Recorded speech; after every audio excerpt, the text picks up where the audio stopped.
Salutations, ladies and gentlemen. The Knife Raven here, back again with another video. And in today's video, I'm pretty sure I already said this last time, but Happy New Year, and I hope that so far, for the first couple days, 2023 hasn't been quite as vicious to you as the past couple years. But we're not here to talk about misfortune or tragedies of the past, no. Today we are here to talk about a Böker knife. Now, you may be wondering, what kind of Böker is this? Well, if you read the title of the video, which you probably did, this is a Böker Gent knife. Now, this is a relatively old pattern that Böker's been making for quite some time, and this one is in their traditional oak series. They brought back a series of traditional oak pocket knives, and this is among them. So this is a relatively old box. Most new Bökers from Solingen nowadays come in this, which is a very nice presentation slash storage box. Very nice. Quite a big fan of those. But this is a much more traditional small pack, and cuts down on costs. Don't have to worry about paying for the box instead of the knife. This is just the knife. I found this at Warriors and Wonders Blades Canada. If you want one, you also can check them out. I believe there's one left in stock, although do not quote me on this. Of course, inside the box you get your Böker certificate of authenticity, which is able to be, you can fill it in and register your knife with Böker. Now, aside from the box, which there isn't much to say, hello, Alice. Yes, hello. This knife comes wrapped in this form of wax paper, and, it seems pretty well done. There is a bit of a hole in the bottom. This was like this when it arrived, but nonetheless, here is the knife.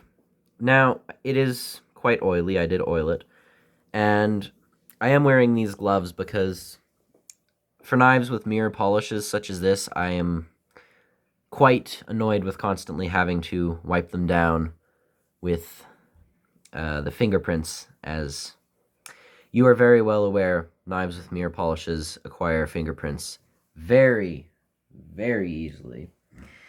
And so today, hopefully, this will be made easier by the addition of fingerprint-proof gloves.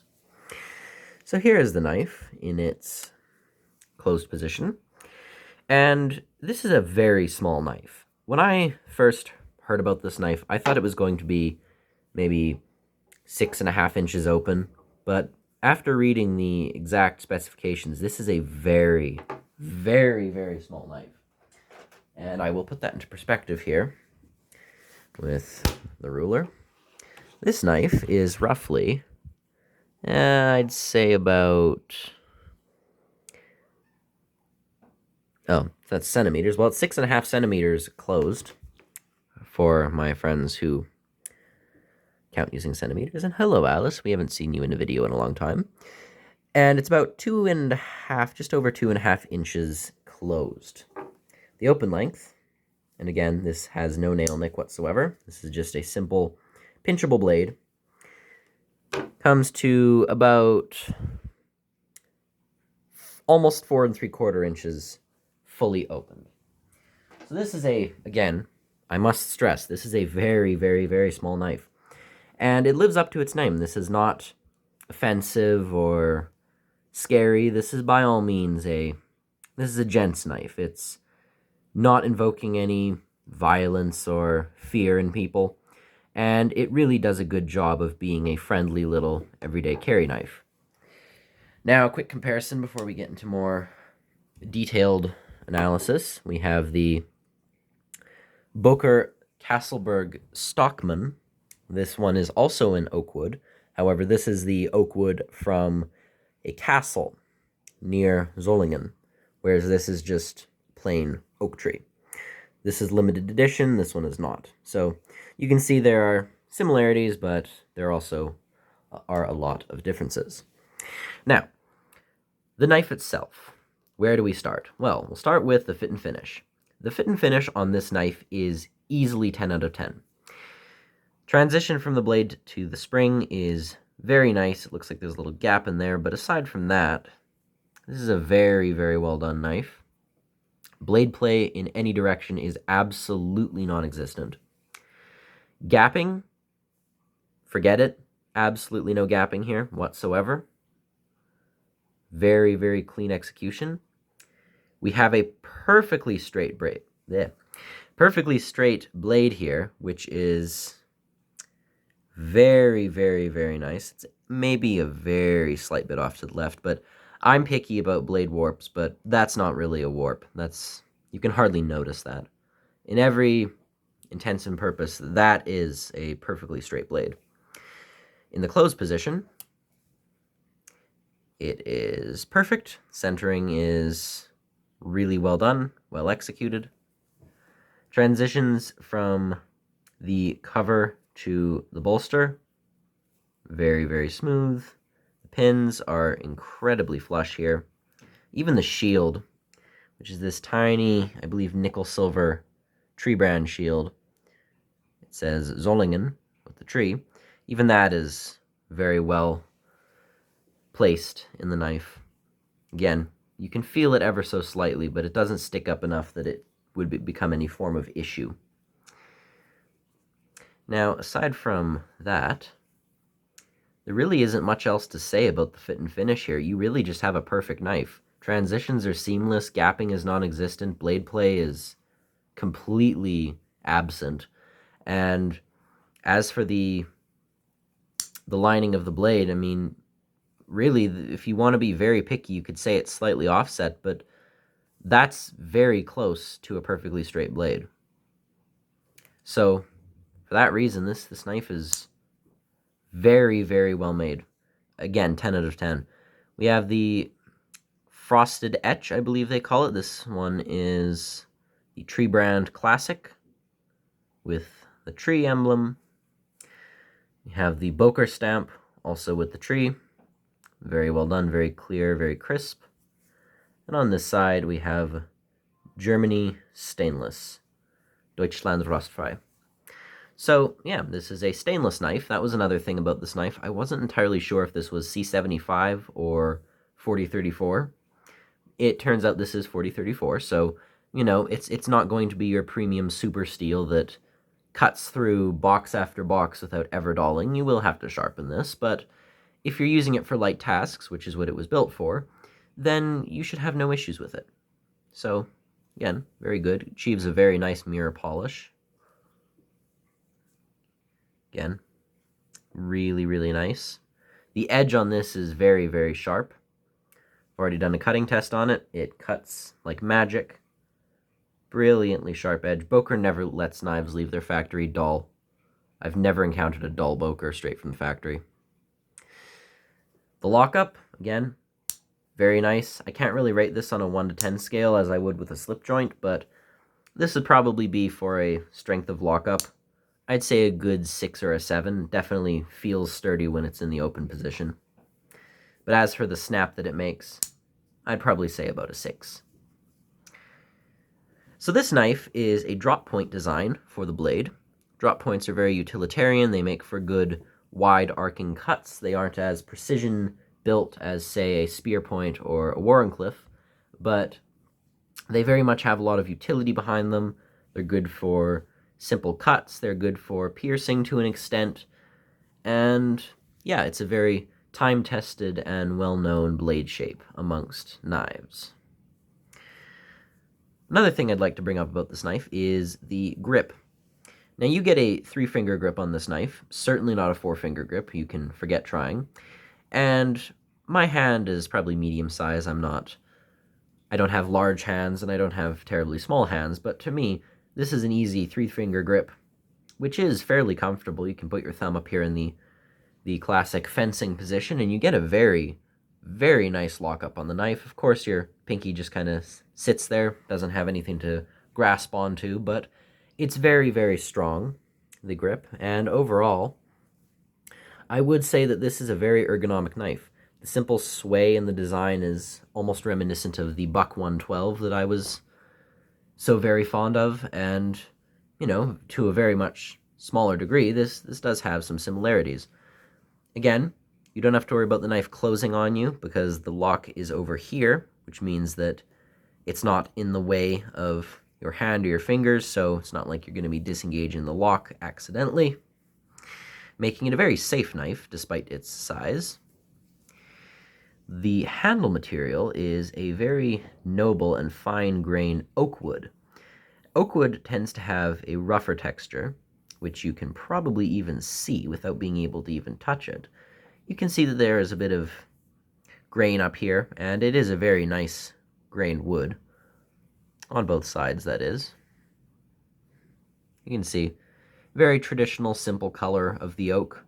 Oak is one of the nicest, simplest knife handles you can probably get.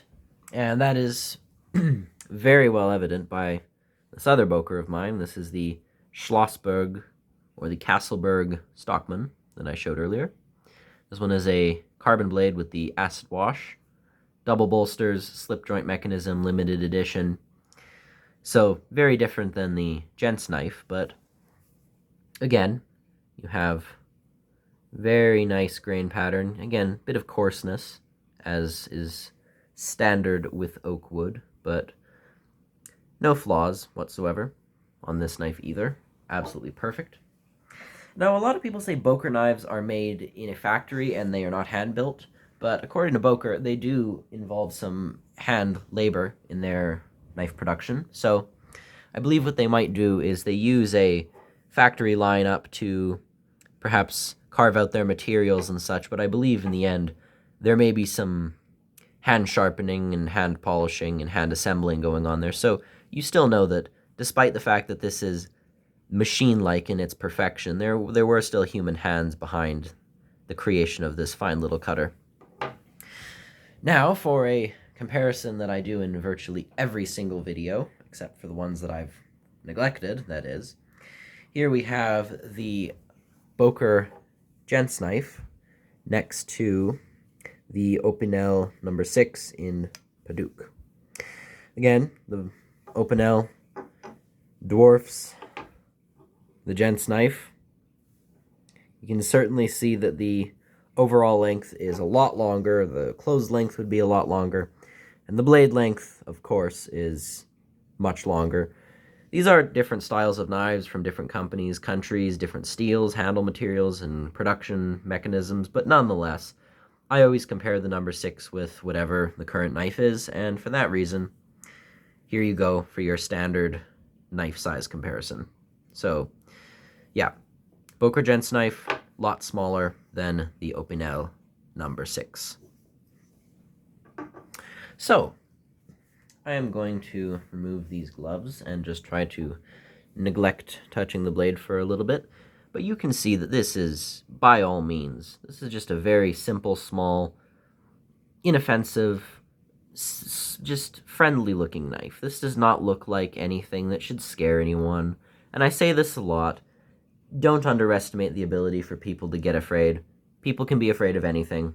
It doesn't need to make sense. People have phobias and fears, and sometimes that's just the way this is. But when it comes to knives, if you live in an area where you want to have as simple and inoffensive an option as possible, provided locking knives are allowed, this is an absolutely wonderful choice. Now, again, this would not be UK legal unless you have a very good reason for carrying it. I'm still not entirely sure what that means, and for that reason, to all my UK viewers, again, I am no lawyer, and I do not claim to be at all. So please do not consist my opinions on 3-inch blade lengths and lockbacks to be legal advice. Of course, consult your local law offices and the such. Please do not rely upon me for that. But from the little I know, this blade length is less than 3 inches, which in most cases it would be allowed. However, the lockback does mean that, again, if you're in the UK, you will need a good reason for carrying this, which doesn't need to make sense. No one's going to rob a bank with this, but I don't make the laws. Anyways, yeah, I am a massive fan of this knife. It's just so small, it's so simple, and really, this is what I would like to call a good gateway Böker. By that I mean, if you are interested in knives and you want to perhaps buy a high-end knife, but you don't want to jump on a secondary market GEC or a custom or an Eyewitness Premier Collection, this is a good start because you can carry it almost anywhere. It could get a lot of pocket time, or it could be a great collector's item. That's probably what I'll use it for. I mean, I may carry this in my fifth pocket every now and then, but aside from that, this is, by all means, this is a really nice collector's piece. Now, Böker does have a tendency to release a lot of knives with different handle patterns, and I have seen this knife with a Damascus blade and a bog oak handle, which is just immaculate, and then another one in, I believe, dinosaur tooth. Now, if you want a knife that is a statement piece, this one definitely has an air of nobility to it, but dinosaur tooth, that would be something. That would certainly be something. But in the meantime, I don't know what else there is to say. This is just a perfect knife. It's sharp, it's ready to cut, it's well made, it's secure, it has a good lockup, it's built with amazing quality. Everything is well rounded and well lined up. And even me, and I'm picky about blade warps, even that doesn't bug me at all. That's just almost an insignificant thing. But just amazing little knife. I am incredibly impressed with it. And while this video has become a bit rambly, I highly recommend this. I know all my knife reviews are positive, and I always have good things to say, and I never complain about knives except for those other two videos. But I will say, this knife is amazing. It is wonderful, and truly, if you're looking for a small lockback knife that you can put in a purse or a suit pocket, this is absolutely perfect. So, thank you very much for watching. This has been the Böker Gent's Lockback in Oakwood, and this is the Knife Raven, as always, signing off. Goodbye.